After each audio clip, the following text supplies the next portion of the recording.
Bonsoir mesdames, mesdemoiselles et messieurs, bienvenue à ce journal dont voici les principaux titres. Le président de la République préside le Conseil suprême de la magistrature sanctionné par l'adoption d'un projet de loi portant création d'une cour spéciale pour crimes d'esclavage.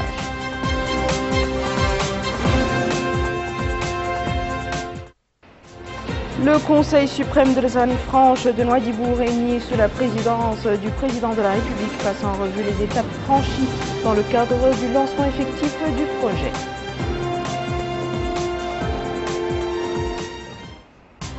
Le Premier ministre supervise la clôture de la première rencontre des compétences et expertises nationales sanctionnée par une série des recommandations.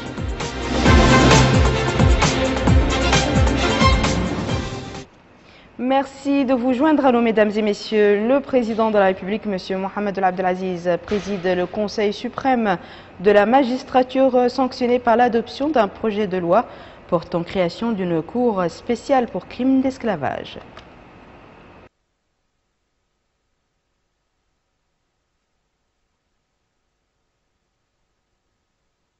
De 8 magistrats, dont une femme. Le Conseil a également étudié l'état général du secteur de la justice et réglé la situation administrative d'un certain nombre de magistrats. Le Conseil suprême de la zone franche de Nouadhibou, réuni sous la présidence du président de la République, passe en revue les étapes franchies dans le cadre du lancement effectif du projet.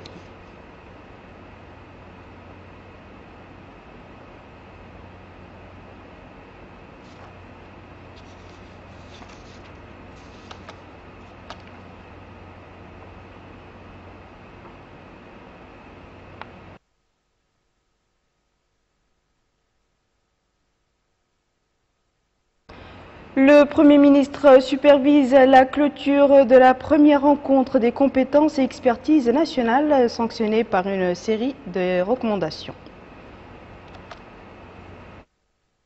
L'économique, l'informatique, l'ingénierie, les finances, la médecine ou encore les affaires, à côté d'autres secteurs vecteurs de développement, ont constitué l'ossature des sujets déballés durant les 2 jours qu'a duré cette première rencontre des compétences et expertises nationales. L'occasion pour nos experts de l'étranger de partager leur expérience avec leurs compatriotes de l'intérieur dans des domaines divers et variés tels que les nouvelles approches de mise en œuvre des projets, la gestion et mesure du développement régional, ou encore les outils et techniques de financement structurés.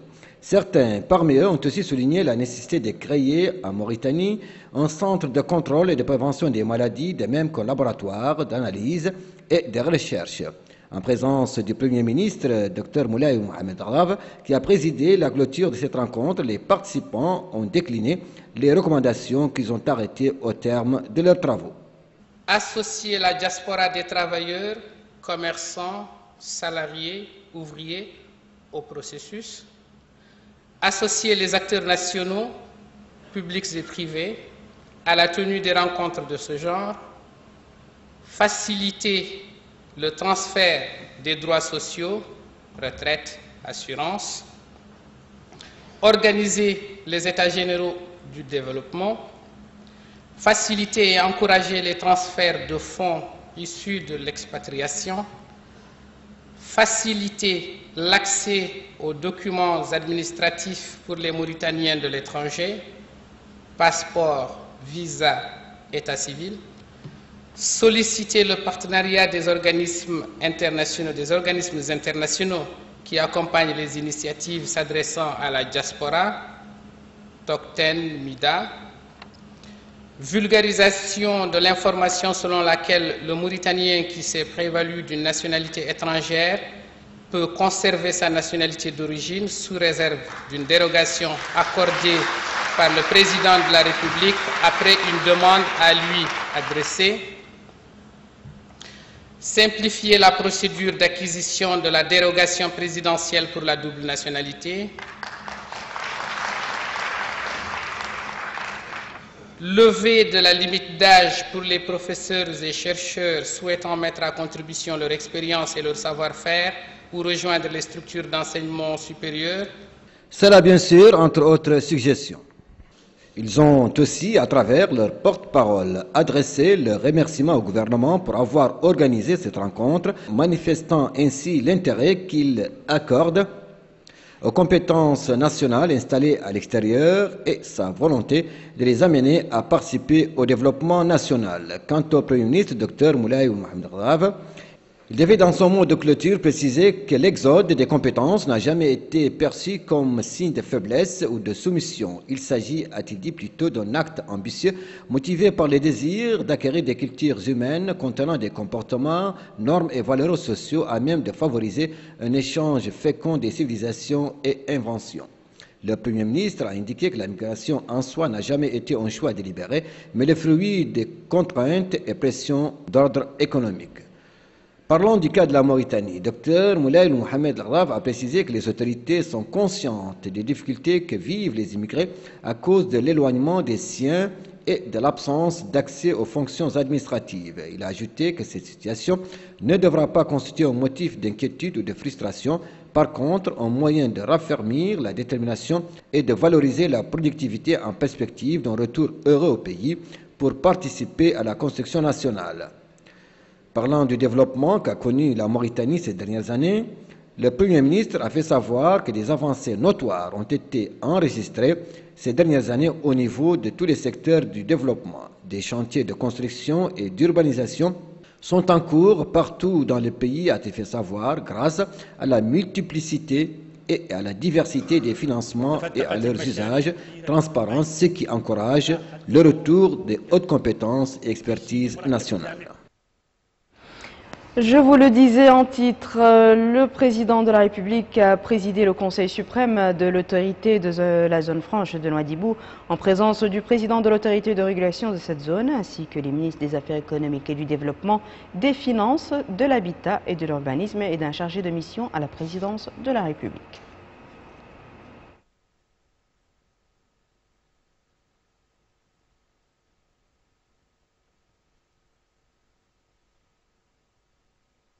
À l'issue de cette réunion, le président de l'autorité de régulation de la zone franche de Nouadhibou a fait la déclaration suivante. Le Conseil supérieur d'orientation stratégique s'est réuni aujourd'hui sous la présidence de son Excellence, Monsieur le Président de la République, M. Mohamed Abdel Aziz. Le Conseil a entendu une présentation, une communication du président de l'autorité de la zone franche relative à la période écoulée, qui se caractérise par le lancement officiel des activités, qui se caractérise également par la réalisation d'études importantes. Et durant cette période, 80 entreprises ont bénéficié du régime de la zone franche, dont 37 nouvelles créations. Également, au cours de cette période, bon nombre de contacts et d'accords, de protocoles d'entente avec des investisseurs et des partenaires de premier plan ont eu lieu. Le Conseil a ensuite étudié de façon approfondie le schéma directeur opérationnel et le plan de développement pluriannuel de la zone franche et a adopté ces documents importants, ce qui constitue un pas important et un bond qualitatif dans le processus de déroulement de cet important projet. À cet égard, le président de la République a donné ses instructions pour que l'ensemble des conditions requises soient mises en place pour garantir le succès de cet important projet. Et il a décidé que des réunions périodiques rapprochées auront désormais lieu, afin d'assurer un suivi rapproché du déroulement de cet important projet. Revenons maintenant aux travaux de la rencontre des compétences et expertises nationales qui s'est focalisée autour d'un certain thème, à savoir les meilleures pratiques de préparation et de mise en œuvre des projets de développement, l'institutionnalisation des relations avec les compétences et expertises nationales installées à l'extérieur. Rabia Deda. La rencontre des compétences et expertises nationales était un lieu de rendez-vous dynamique. L'occasion pour les participants d'échanger leurs idées sur l'apport qu'ils peuvent apporter au développement économique et social de leur pays, la Mauritanie. Les participants ont assisté à des ateliers pratiques de montage de projets animés par des experts confirmés. Parmi ces participants, on pouvait compter notamment des enseignants, des avocats, des ingénieurs, des architectes, des scientifiques, des fonctionnaires internationaux et des entrepreneurs. Les experts mauritaniens de l'extérieur et de l'intérieur nous ont donné leurs impressions sur cette première rencontre en son genre. C'est une rencontre que je trouve excellente dans son principe et dans sa mise en œuvre.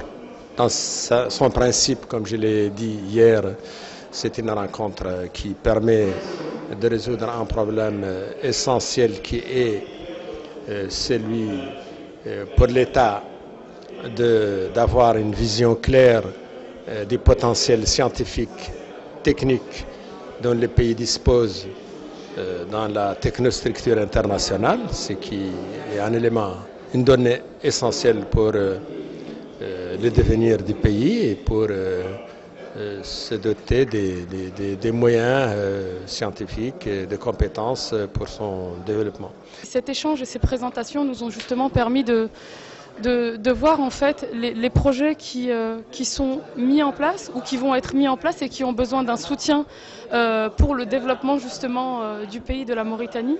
Et toutes ces actions justement nous ont permis de développer et de notre conscience aussi et de se dire aujourd'hui il existe des actions, il existe des projets, s'en saisir et pouvoir faire des propositions. C'était très intéressant. On est en train de réfléchir sur la façon de pérenniser ce contact et de faciliter l'accès à tous ces gens qui ont beaucoup de choses à donner pour leur pays. La rencontre débouchera sur des recommandations qui devront aider à l'amélioration des acquis et compétences. Son but est de dégager des décisions et orientations stratégiques en matière de préparation et de mise en œuvre des projets de développement. Le corps du groupement général de la sécurité routière, le GGSR, entre en fonction dans la ville de Nouadhibou. Cela s'est concrétisé par le démarrage des activités de la direction régionale du GGSR dans la capitale économique. Le coup d'envoi des activités de cette direction régionale a été donné par le ministre de l'Intérieur et de la décentralisation, M. Mohamed Ahmed Salem Ahmed Rara, en présence du directeur général du GGSR, le général Msqarou El-Rouizi.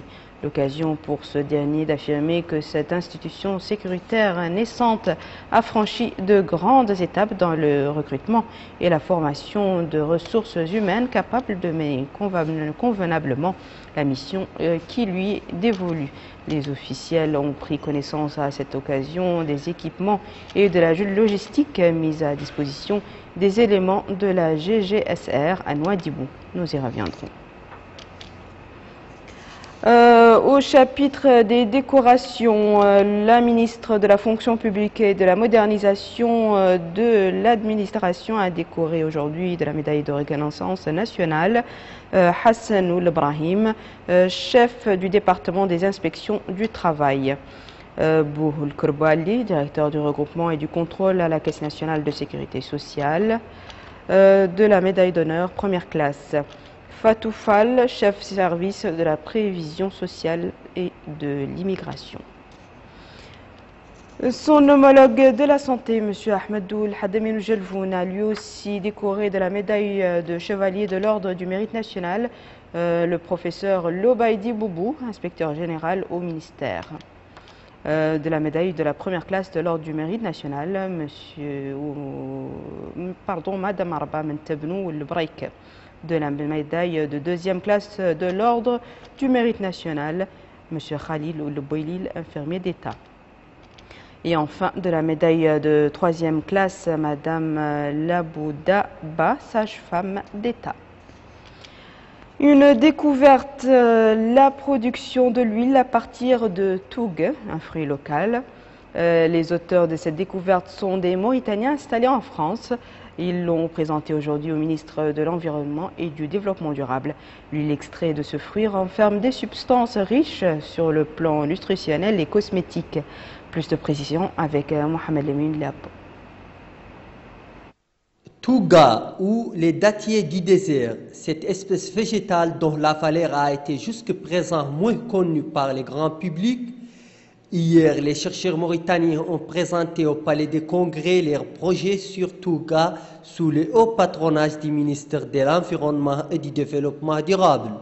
C'est à la marge des rencontres organisées au Palais des Congrès avec les expertises mauritaniennes vivant à l'étranger que cette présentation a eu lieu. Les projets de Touga bénéficient du soutien des autorités publiques. Cette espèce, qui a l'avantage de se régénérer et de s'adapter facilement en milieu sahélien, couvre d'importantes superficies de notre pays. Depuis des temps, les dérivés de cette espèce sont utilisés par nos populations comme aliments bétail et humains, bois de service, produits cosmétiques, pharmacopées traditionnelles, etc. Ainsi, valoriser cette espèce et lui donner un caractère scientifique est une excellente innovation qui certainement contribuera à la lutte contre la pauvreté. Après les mots d'ouverture officiels, les experts mauritaniens qui travaillent en France ont commencé à faire des exposés scientifiques sur l'arbre de Touga et ses avantages. Selon ces exposés, les dattiers du désert contiennent une huile dont les acides gras représentent environ 70%. Cette huile possède plusieurs propriétés sanitaires. Elle est antifongique, antivirale, antibactérienne et anti-inflammatoire, en plus de ses capacités à lutter contre le diabète. De plus, Touga est à la base de l'élaboration de certains produits cosmétiques anti-âge. Par ailleurs, les exposés ont mis également l'accent sur d'autres aspects avantageux de l'exploitation du dattier du désert. Il s'agit précisément de l'aspect socio-économique, car ces projets embauchent dizaines de familles au sein de certaines coopératives travaillant à l'intérieur du pays. Par exemple, cette femme chef d'une coopérative de Touga à Alag nous a expliqué que les femmes font la cueillette, le tri, le lavage et l'emballage avec des outils appropriés avant que les récoltes ne soient enfin exportées vers la France. Là-bas, la récolte est soumise à un traitement scientifique dans des laboratoires qui rendent l'huile de Touga utilisable à des fins médicales. Réduire les difficultés consécutives à la stagnation des eaux de pluie pendant l'hivernage. C'est l'objectif visé par le projet de liaison de 20 croisements du réseau d'assainissement de la capitale qui a été lancé aujourd'hui. D'un coût d'environ 200 millions d'ouguiyas, les travaux de ce projet s'achèveront dans 3 mois. Sur cette carte, nous sommes sur l'un des 20 carrefours ciblés par le ministère de l'Hydraulique et de l'Assainissement pour être liés au réseau d'assainissement de la capitale. Leur objectif est évacuer les eaux usées, mais également réduire la stagnation des eaux de pluie pendant l'hivernage. Le coût estimé du projet est de 100 millions d'ouguiyas entièrement financé par l'État mauritanien. Ce projet rentre dans le cadre des efforts déployés par le gouvernement, explique le secrétaire général du ministère de l'Hydraulique et de l'Assainissement, Abderrahman Ould Mohamed, pour résoudre les problèmes d'assainissement après la négligence de ce secteur et sa marginalisation par les systèmes précédents, suscitant un cumul des dysfonctionnements consécutifs à l'absence d'infrastructures de base pour juguler ces aléas. Grâce au grand intérêt accordé par le président de la République, Mohamed Ould Abdelaziz, à ce secteur, nous assistons aujourd'hui à la pose d'un pan en perspective de la réalisation d'installations permettant d'assurer des services fondamentaux en matière d'assainissement. Le futur réseau d'assainissement va permettre d'accompagner l'accroissement rapide de sa population que connaît Nouakchott, ainsi que les défis soulevés par l'assainissement. L'objectif du présent projet, indique le directeur du Bureau national de l'assainissement à Nouakchott, Hamza Ould Amar, est d'alléger les peines consécutives aux eaux de pluie pendant l'hivernage, ainsi que les difficultés liées à l'évacuation des eaux usées en assurant leur écoulement à travers le réseau construit à cette fin.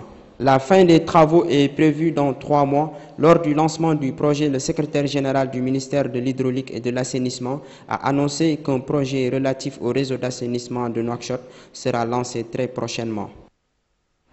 Voici à présent, mesdames et messieurs, le rappel des titres. Le président de la République préside le Conseil suprême de la magistrature, sanctionné par l'adoption d'un projet de loi portant création d'une cour spéciale pour crimes d'esclavage.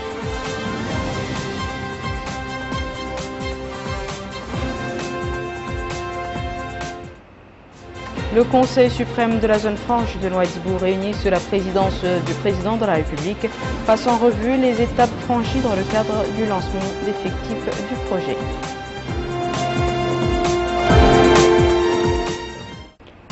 Le Premier ministre supervise la clôture de la première rencontre des compétences et expertises nationales sanctionnée par une série de recommandations.